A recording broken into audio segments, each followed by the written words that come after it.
welcome back again today. We have a special guest. Mike came and brought us his Mitsubishi Eclipse, and I love this generation because I have a 2G as well. I have a convertible, and I really appreciate him bringing out this red, beautiful GSX. How you doing today, Mike? Pretty good. How you doing? I'm doing good. So if you could give us like a little bit of history of the car, how long you've had it, and Sure, yeah. So I bought the car about 3 years ago. I bought it from Rick's Racing, which if you're big into the DSM community, he's one of the guys kind of keeping these things alive. He's got tons of them, parts and everything, and he also he'll get like a clean shell and kind of piece it together and then sell it. So I got it from Ricky down in West Virginia, probably around 3 years ago.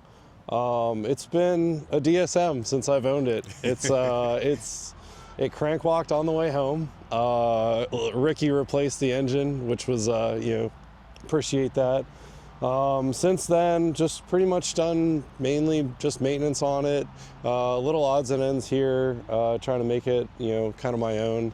When I bought it, it had no tint, no nothing. It was a survivor. It wasn't really hacked apart. So I'd always grown up loving DSMs, especially the 2G, the GSX. It's just iconic.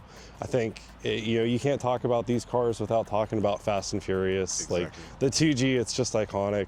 And I always like the GSX just because I like all-wheel drive myself. So on the forums, I'm probably gonna get hate from this from the DSM gurus, but it seems like they all crank walk other than the 6-bolt. The 6-bolt definitely doesn't.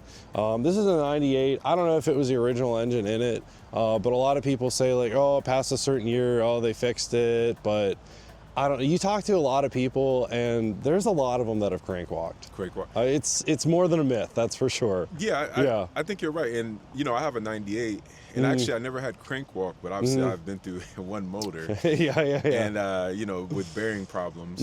And but it's interesting to note that because I really want to be truthful. I love GSXs, I love 2Gs. I love them. But I want to be truthful in case somebody comes into DSMs for the first time or Mitsubishis for the first time. Yeah. And I just want them to know the goods and bads of the GSX or just the Eclipse in general. Sure. Their biggest enemy has definitely been the previous owners. I think I'm like the 7th or 8th owner of this. And fortunately, they all kept the body pretty clean. And this one, at least, they did a pretty good job. They didn't hack it up too bad, little bits here and there. But honestly, it was like the Subaru WRXs back in like, 04 to like 08, 2010. The owners were probably the worst thing. You could pick them up for pretty cheap.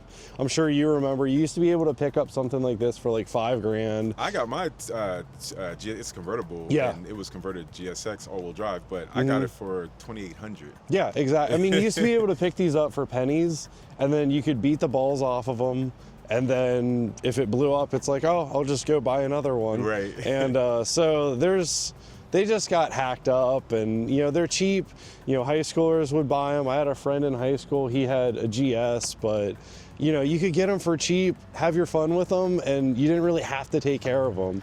And now in 25, we're kind of paying for it because there's not many left. Exactly, I agree. You don't see them left. I agree. And before we walk around the car a little bit, it's interesting how there's cycles of cars. Like some cars, they always start out like mid-tier expensive, maybe let's say 50. That's a good point. To 60,000 and up, and the owners are sort of kind of forced to take care of them in a way.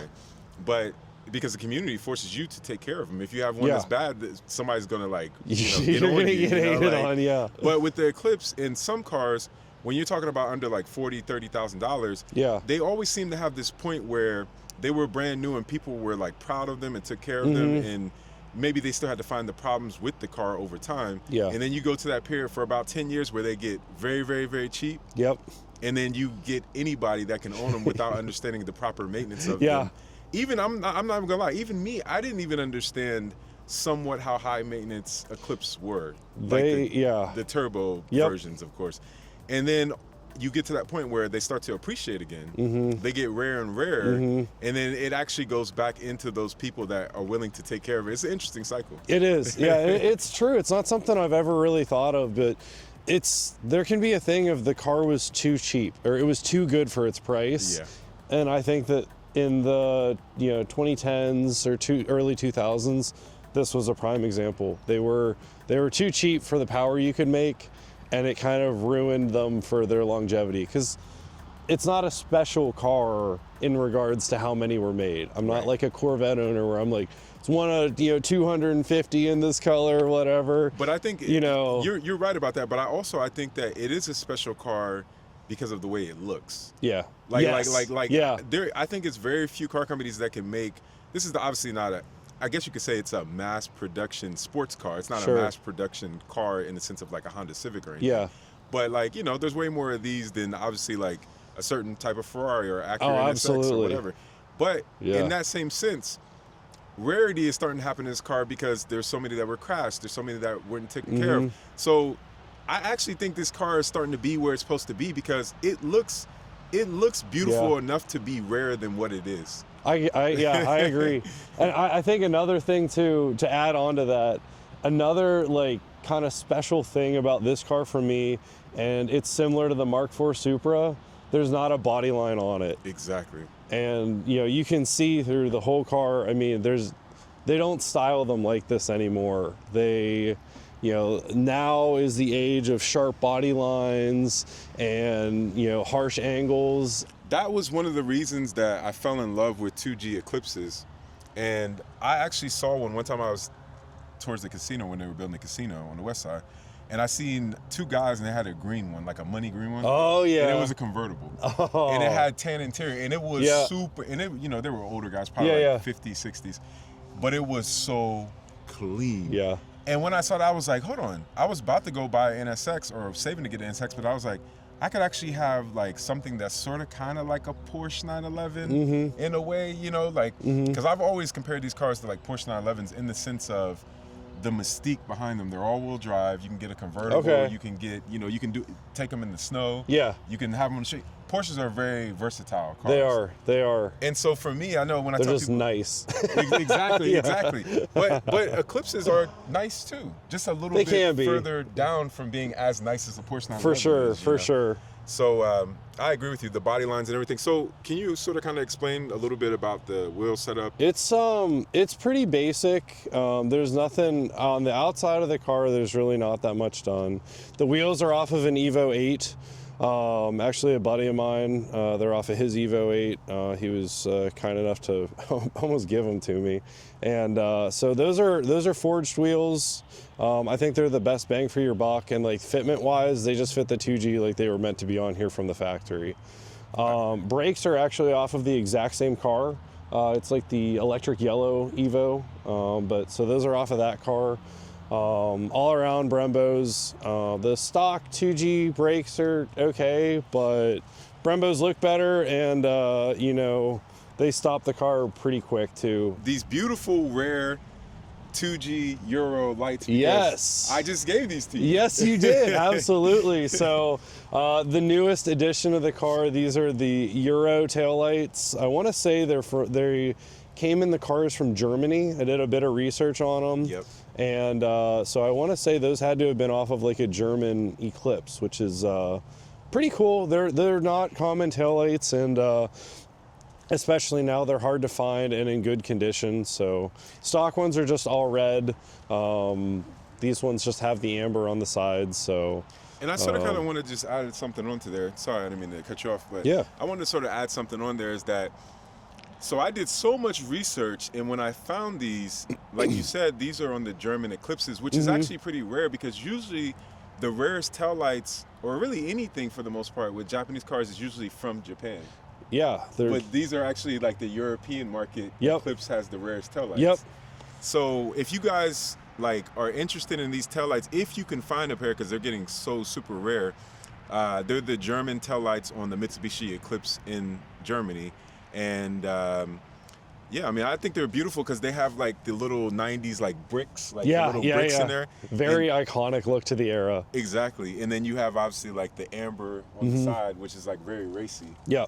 So no, I appreciate that, and I love that. And I just wanted to make sure that's clear because I know so many Mitsubishi guys always ask about these taillights, and they just don't know what they're called. Like, they don't even know. You see them, JDM taillights, and I'm like, this is not JDM taillights. I'm like, this isn't even a JDM car. Right. They made it in Indiana. Well, this is like, I would say this is a hybrid. Like, it's like a JDM and USDM car. It is. Yeah, it is. Yeah.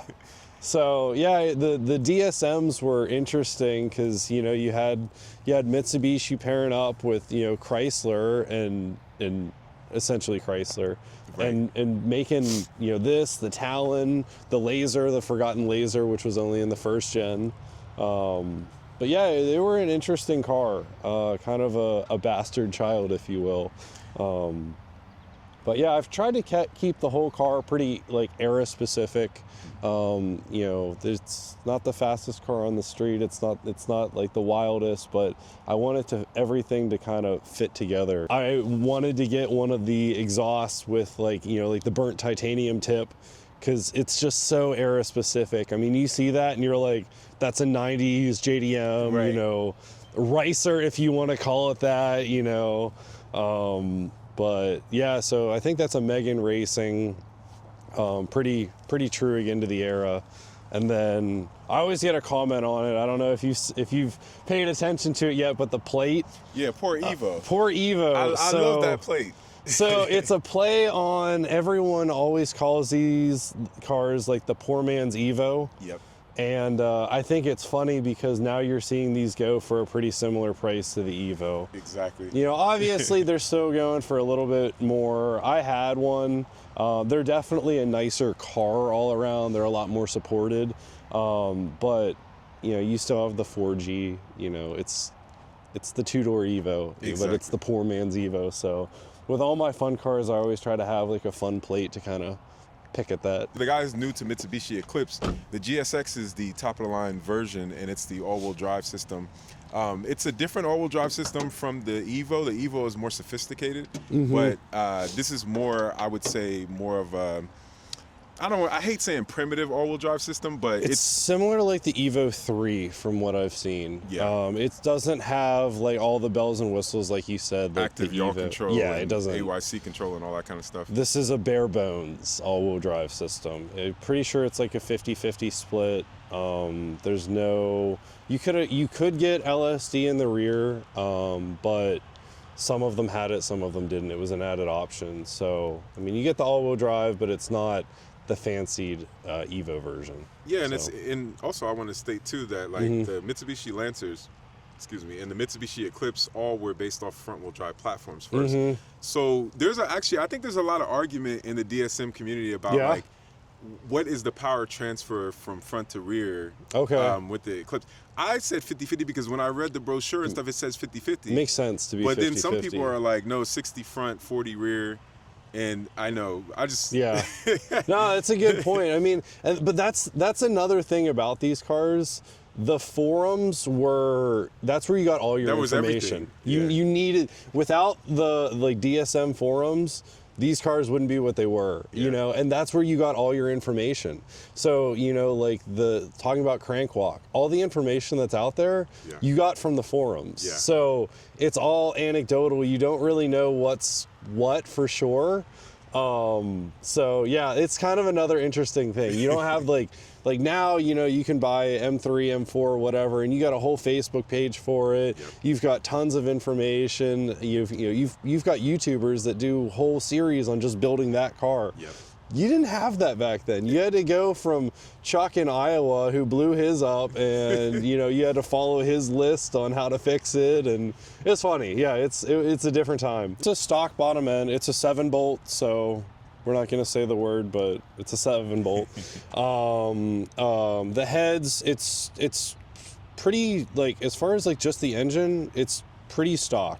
It's got 272 cams, just like every single DSM out there. I have 272 cams. Yeah, everybody's got the 272 cams. It's a great street cam. It is a great street cam. It's not too low power down below, and you don't have to wait like too long to like actually get your power. Right. So whenever we start it, you'll hear it does have a little bit of a lope, but nothing too crazy. But it basically has every bolt-on that you can possibly get. It's making right around 400 wheel right now. I guess we can start from the front. It's the FP exhaust manifold. I got like the ported one just to, maybe make a little bit more power, get a little bit better flow. It's a 20G turbo with an external wastegate, just because you have to have the external wastegate.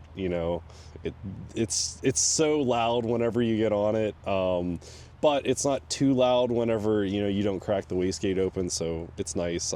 I enjoy that.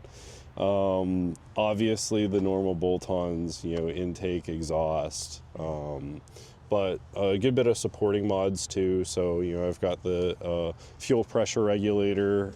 It's running a Walbro 450 fuel pump, so I've got enough pump even if I wanted to switch over to E.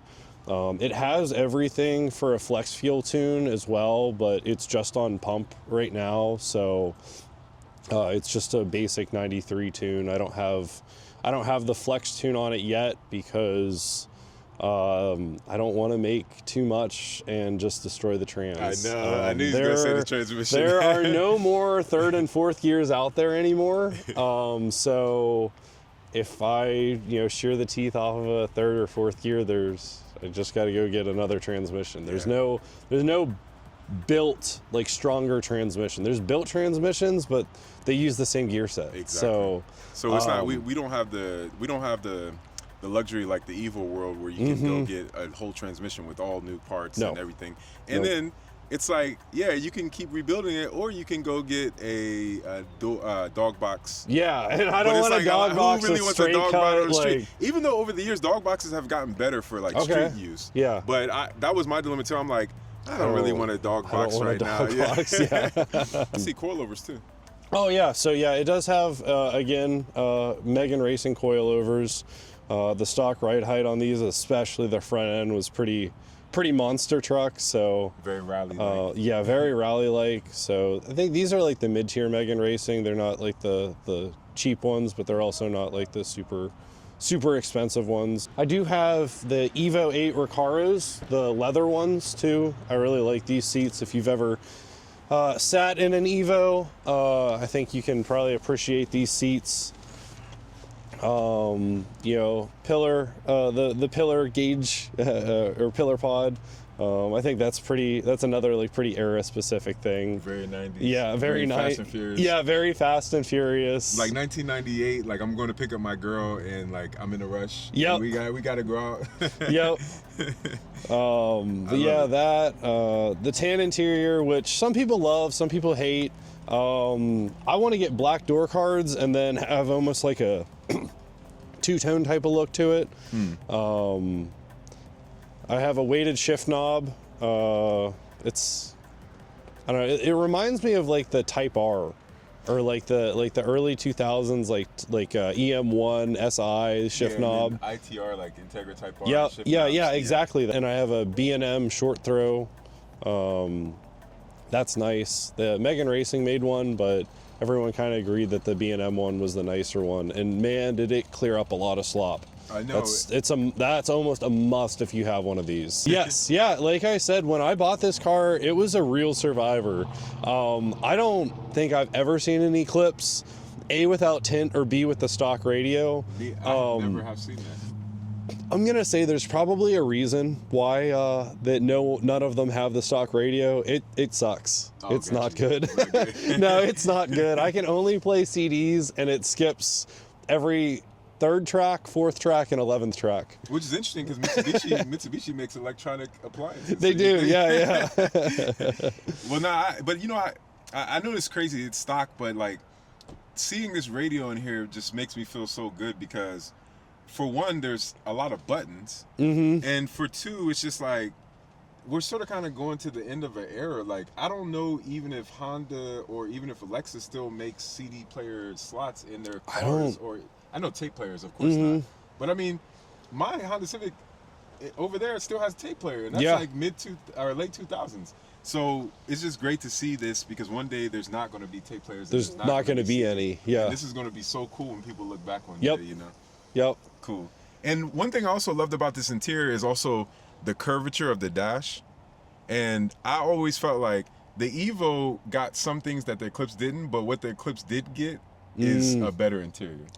I agree with you on that. It's more like a GT car. Yeah, minus the steering wheel. I like the Momo steering wheel on the Evo.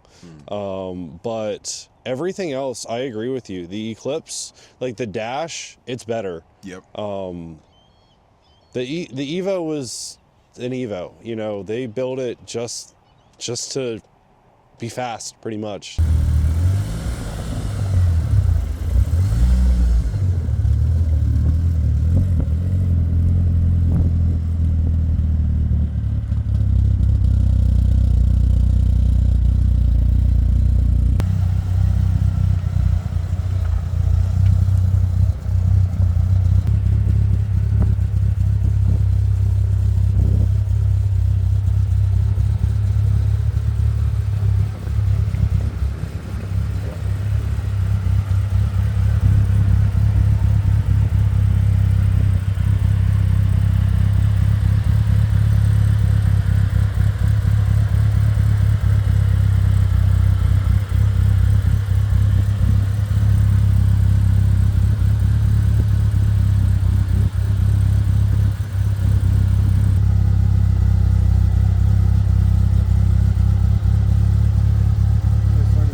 Right.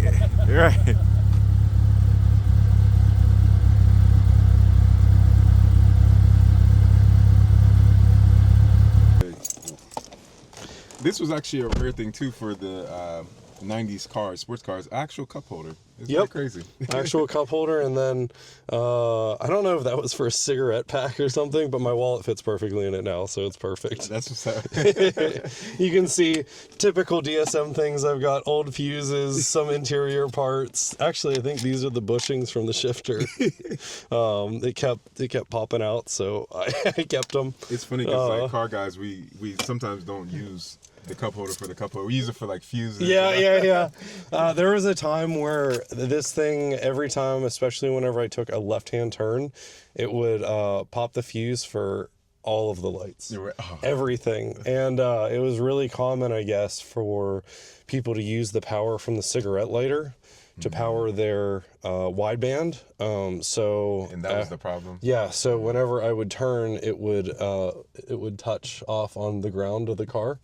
It was the positive, and it would touch off on the body of the car, and it would short it. Yeah, the car handles really well. There's definitely some aged suspension components. I mean, everything's good, but I would like to do some more like poly bushings and stuff in the future just to get it a little bit tighter. But man, for a 27-year-old car, it handles really well. It sits low. I mean, it's very responsive. And the seats, they hold you in, which is nice. Yeah, the stock 2G seats, they're comfortable, but they do not hold you in. Right. I was in an autocross event one time, and I did a ride along in a 2G. He had the stock seats, and you're just rolling around everywhere in there. Alrighty.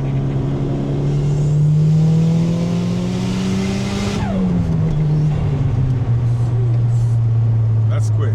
Yeah, it's good, yeah. Alright, here we'll get second.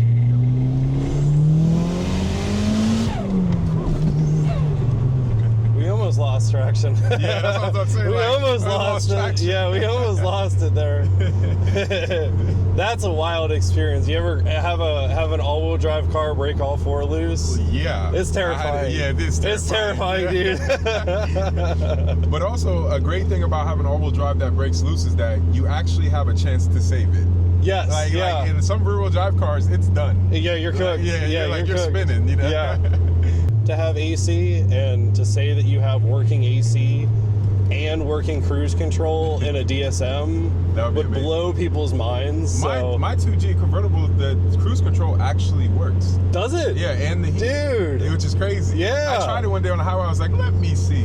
And the green light came on. And I was like, what? It's what you got to hit the on. Yep. And then the cruise control button. Yeah. There we go. It's on. 27-year-old cruise control. Hey, we're on cruise control on Riverside. That's what's up. That's what's up.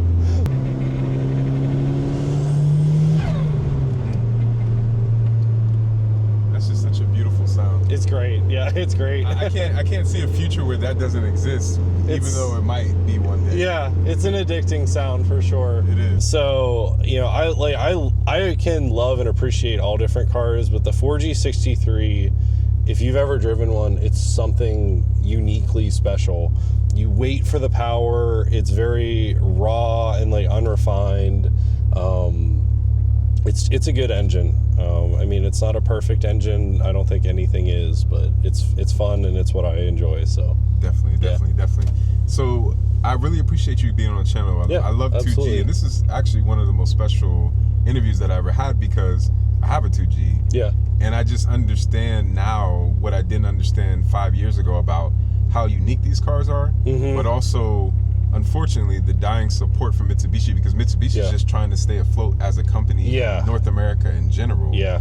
So the support, if you want to buy one of these cars, you're probably going to have to go aftermarket. Yeah. And hopefully the aftermarket support doesn't dwindle so much to where this starts to be... You can't have them. Yeah, you can't have them. Or it's like an old Ferrari where it's like each part is like $3,000 just to get this or just to get that. Yeah.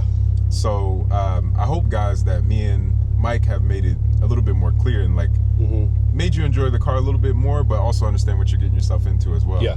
My Instagram, you can find me at Sterner_4G63. Well, I appreciate it, man. Thank you. Thank you so much.